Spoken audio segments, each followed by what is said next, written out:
Olá, estudante, tudo bem com você? Bom tê-lo novamente aqui em nossa companhia. Vamos dar seguimento ao nosso estudo, tratando agora dos remédios constitucionais que protegem os direitos individuais e coletivos, que são eles o habeas corpus, o mandado de segurança e o habeas data. Assim, o objetivo central desta nossa abordagem era traçar os conceitos e os pressupostos materiais e processuais básicos de cada um desses institutos, sem a intenção de esgotá-los, porque são muito complexos e bastante amplos, e também de indicar a sua localização em nosso ordenamento jurídico e a finalidade para o qual cada um deles se destina. Entre os conceitos mais importantes e que merecem ser reforçados aqui neste momento está o fato de que, em primeiro lugar, o habeas corpus foi elevado à condição de direito fundamental com a Constituição Federal de 1988, tendo previsão no artigo 5º, inciso 68. E ele visa proteger o direito de locomoção de brasileiros e estrangeiros de forma bastante ampla, porque inclui o direito de ir, vir, ingressar, permanecer e se deslocar, tanto em tempo de guerra, quanto por meio das fronteiras nacionais em tempo de guerra ou de paz. Assim, este instrumento ele pode ser impetrado tanto pela pessoa natural quanto pela pessoa jurídica, mas apenas em favor da pessoa natural, que aqui recebe o nome de paciente. Já na figura do impetrado, pode aparecer qualquer pessoa em favor de alguém que esteja em situação de lesão ou de ameaça de lesão à sua liberdade de locomoção. Então, como nós vimos e como nós podemos perceber, o habeas corpus tem natureza jurídica de ação constitucional de caráter penal, é isenta do recolhimento de custas e dispensa a capacidade postulatória do impetrante. Além disso, ele comporta duas modalidades. Então, o habeas corpus tanto pode ser liberatório repressivo, quando a violação do direito de locomoção ela já se consumou, ou também pode ser preventivo inibitório, quando a violação está na iminência real e concreta de se consumar. E em ambas as modalidades é possível o pedido e a concessão de medida liminar, desde que requerido pelo impetrante desde o início, logo na petição inicial. No âmbito processual, o habeas corpus ele tem regulamento no Código de Processo Penal. E ali nós encontramos algumas disposições no sentido de que não requer formalidades específicas para a sua impetração, que ele deve tramitar pelo rito sumaríssimo e que ele demanda prova pré-constituída, especialmente se houver pedido liminar. Um ponto controvertido com relação ao habeas corpus, tanto na nossa doutrina quanto na jurisprudência, é a possibilidade ou não de se impetrar um habeas corpus para a defesa de direitos coletivos. No segundo momento, nós falamos sobre o mandado de segurança, que é um outro remédio constitucional que visa, então, proteger direitos individuais e coletivos. O mandado de segurança ele está previsto no artigo 5º, nos incisos 69 e 70 da Constituição Federal e está regulamentado pela Lei 12.016 de 2019. E está regulamentado pela Lei número 12.016 de 2009, que também é a lei que trata dos aspectos processuais do mandado de segurança. Aqui é importante reforçarmos que trata-se de uma medida, de um instrumento que visa proteger direito líquido e certo, não amparado por habeas corpus ou por habeas data. Esse direito ele tem que ter sido violado ou estar na ameaça de violação por ilegalidade ou abuso de poder de autoridade pública ou agente de pessoa jurídica no exercício de atribuições de poder público.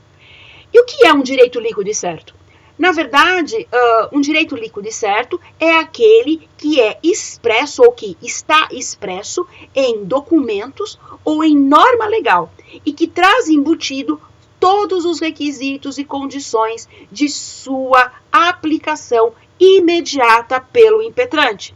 Logo, o mandado de segurança, assim como o habeas corpus, também requer prova pré-constituída. Trata-se de uma ação constitucional de direito público que requer capacidade postulatória do impetrante, não é gratuito e também comporta o pedido de liminar. Assim como o habeas corpus, o mandado de segurança também pode ser impetrado em caráter liberatório repressivo ou preventivo inibitório. Ele também comporta duas modalidades, que aqui no caso é o mandado de segurança individual e o mandado de segurança coletivo, sendo que este é destinado à defesa de direitos difusos e coletivos. Qualquer pessoa natural ou jurídica, bem como os entes despersonalizados, dotados de capacidade processual, como é o caso da massa falida e dos espólios, tem legitimidade ativa para impetrar um mandado de segurança. Já quanto à legitimidade passiva, conforme está previsto no texto constitucional, ela é reservada para quem compete a ilegalidade ou o abuso de poder, isso é, a autoridade pública com poder decisório e de onde emanou a ordem que lesa ou ameaça lesar o direito do impetrante. E, por fim, nós estudamos o habeas data. O habeas data está previsto no artigo 5º, inciso 72 da Constituição Federal, e ele possui duas finalidades. A primeira, de ser uma medida judicial de acesso às informações sobre a pessoa do impetrante, informações essas constantes em registros ou em banco de dados público ou privados de caráter público. E uma segunda finalidade, que é, uma vez que o acesso a essas informações for franqueado ao impetrante, a possibilidade de retificação de dados inexatos ou ilegais, a complementação do registro e a anotação de pendências judiciais ou administrativas sobre dados verdadeiros constantes nesses bancos de dados. Então, logo, nós estamos diante aqui de um instrumento que é típico da sociedade de informação em que vivemos atualmente. O habeas data é uma ação constitucional, mas de cunho personalíssimo do titular dos dados. Não requer o recolhimento de custas, mas demanda a capacidade postulatória do impetrante. A princípio, qualquer pessoa natural ou jurídica, cidadão brasileiro ou estrangeiro, pode figurar como um impetrante, devendo comprovar o caráter pessoal do seu interesse com relação àqueles dados. Com isso, então, não se admite que terceiros promovam a tutela dos dados e das informações alheias. Como legitimidade passiva, nós podemos dizer que ela pertence à entidade governamental que detiver as informações relativas à pessoa do impetrante, que abrange, então, os órgãos da administração pública direta ou indireta, assim como as instituições, as entidades e as pessoas jurídicas privadas que prestam serviços para o poder público ou de interesse público, e as instituições de cadastramento de dados pessoais para proteção do crédito.